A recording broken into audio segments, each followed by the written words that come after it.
बेटा बेटी का फेर। राजू अपने घर बेटा होने पर बहुत खुश था। पहली दो संतान लड़की के रूप में प्राप्त हुई, पर उनके जन्म पर घर में कोई रौनक नहीं थी। राजू के माता पिता को एक लड़का चाहिए था जो उनके वंश को आगे बढ़ा सके।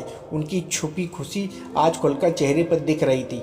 नाती के नामकरण षष्ठी संस्कार बड़े धूमधाम से मनाया गया। लोगों ने बधाई दे रहे थे। कोई कहता लड़का अपने माँ पर गया है, कोई कहता अपने बाप पर गया है, तो कोई कहता अपने दादा पर गया है। नाक आँख कान सबको जोड़ा गया किसी न किसी से, और इन सबसे मिलकर एक रूप निखरा जो एक बालक के रूप में आगे बढ़ने लगा। समय के साथ दादा दादी समय के गाल में समा गए। राजू ने लड़कियों की शादी कर अंत में लड़के को पढ़ा लिखा कर शादी कर दी। एक सुंदर बहू को पाकर राजू खुश था। समय गुजरता गया। राजू उसकी पत्नी अब जीवन के अंतिम पड़ाव बुढ़ापे में प्रवेश कर गए। उनकी बहू के बच्चे हुए जिन्हें पढ़ाने के लिए वे पति पत्नी शहर में शिफ्ट हो गए। उनका लड़का वहीं शहर में एक प्राइवेट कंपनी में नौकरी करने लगा। राजू और उसकी पत्नी घर में दो प्राणी ही बच गए। राजू खेत का काम संभालता, तब उसकी पत्नी घर में अकेली होती। दिन महीने साल गुजरते गए। अब दोनों का शरीर थक चुका था। खेत को उसके बेटे ने बच्चों की पढ़ाई खर्च के लिए गिरवी रख दिया, जिसके कारण बाप बेटे से झगड़ा हो गया और उसके बाद बेटे ने गांव में आना बंद कर दिया। राजू की दोनों बेटियां महीने 4 महीने में हाल पूछने आ जाया करतीं।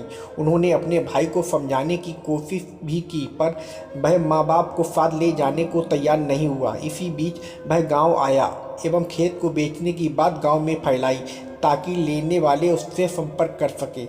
राजू बेटे के पास गया और समझाया कि खेत वह ना बेचे, क्योंकि खेत किसान की पूंजी होती है जो वक्त पर काम आती है। पर उसका बेटा राजी न हुआ। उसे डर था कि राजू के देहांत के बाद उसके दोनों बहनों का नाम भी खेत के पट्टे पर चढ़ जाएगा और वे हिस्सेदार बन जाएंगी और बंटवारा मांगेंगी। राजू ने कुछ ना कहा।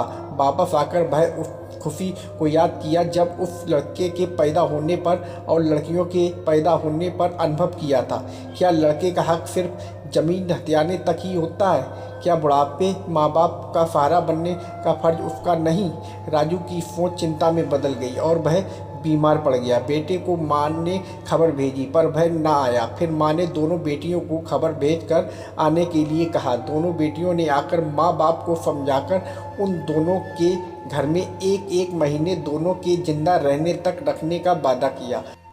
माँ बाप के पास कोई चारा नहीं था, ना जमीन ना बेटा। वह गांव की मिट्टी को प्रणाम कर सदा के लिए अपने जन्मभूमि को विदा कहे आगे बढ़ गए, उस फेर से भी जिसमें इंसान पढ़ बेटा पाने की चाह किया करते हैं।